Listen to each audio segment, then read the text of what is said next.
اللبن الرايب والزبادي اعمله ازاي بالطريقه القديمه بطريقه ستي كده. هقولك دلوقتي ازاي اعمل لبن رايب او زبادي من غير ما اتكلف اي حاجه خالص غير اللبن وبس.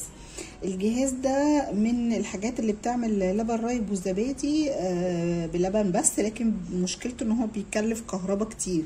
انا بحط اللبن بصبه في البرطمانات دي كده، ده التكنيك بتاعه. وبعد كده بقفل الغطا بتاعه كده وبدوس على زرار الباور وبشغل الكهرباء. بيقعد ده من حوالي من 6 ل 10 ساعات بيعمل لي لبن رايب وزبادي.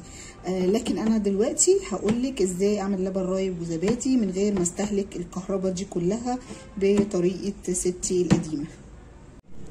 ادي كيلو لبن عندي من لبان اكون واثقه فيه، لبان كده لبنه حلو ومحترم مش مغشوش ولا حاجه، عشان يطلع لي الزبادي او اللبن الرايب حلو كده ودسم. وجبت علبتين بايركس، العلبه البرطمان اللي هو بتاع علبه الزبادي اللي انا قلت لكم عليه. اللي مش عارف يجيب البرطمان بالمنظر ده يجيب علبه عاديه صغيره اهي بغطا بايركس برضو. وادي كيلو اللبن هحط هنا وهحط هنا. بسم الله الرحمن الرحيم اهو، بسم الله الرحمن الرحيم.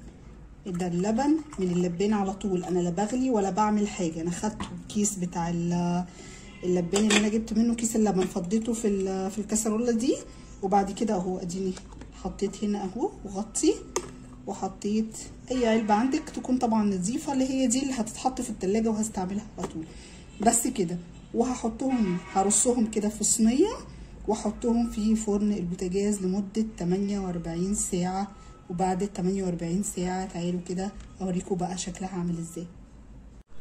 ادي العلب اللي انا حطيتها في البوتاجاز، دول 2 من الحاجات اللي انا رصاهم اهو. بصي هفتحهم قدامك دلوقتي، بصي كده. بسم الله الرحمن الرحيم.